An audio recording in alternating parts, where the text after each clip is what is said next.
Daniela here. So, when I was a kid, I hated change. And as I've gotten older, I've gotten better at adapting. Sometimes change is difficult, but sometimes it's actually something I look forward to, depending on what the change is. So some examples of kind of how I felt about change as a kid. When I was 7, that's when I had to wear glasses for the first time, and initially I hated them. Part of the reason was because I had just moved to a new town, I didn't know anyone, and my experiences with when people get glasses was this episode of Arthur, where all his friends made fun of him, so I was afraid people would make fun of me. In fact, I hated them so much that even to avoid wearing them, that first day of school, I buried them across the street from my house, told my mom I couldn't find them, got out of wearing them at school that day, and then after school we found them. And that was fine. Luckily, I got used to wearing them because my vision's only progressively gotten worse, and I even like wearing them now. But that was just an example of, how I just hated this big change as a kid. Let's see. So I think one of the reasons I hated change, as a kid and even as a teenager, really had to do with the fact that I usually had no control over the changes that were happening, and I probably felt a little bit helpless. Let's see.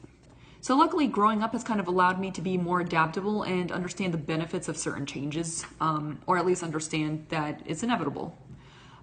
So some positive examples of changes for me, I started my teaching job at one school in a district that was a little bit, about 40 minutes away from where I grew up and where my parents lived, and I even lived down there for 2 years.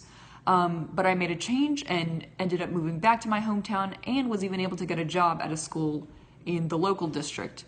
So even though I had to leave some friends and coworkers, and that, wasn't exactly tons of fun, it was a really positive change because I was able to move back where I wanted to be and be in an area where, I grew up and was familiar with.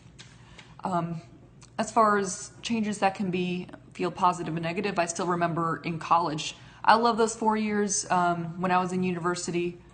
And when I was at the end and getting ready to graduate, that was a difficult transition just because of that time. But I knew that, you can't stay there forever. And I've had such great experiences since leaving university that obviously I wouldn't have been able to experience if it hadn't been for that change going into the next stage of my life. So in general, I try to view change as something like a new challenge or even just a new step in my journey of life, and not usually this negative thing that I hated so much when I was a kid. So what are your thoughts on change? Is it something that you look forward to? Is it something that you hate? How does it normally affect you? If you have any comments, feel free to leave them below. And Shagheek, we'll see you tomorrow. Bye.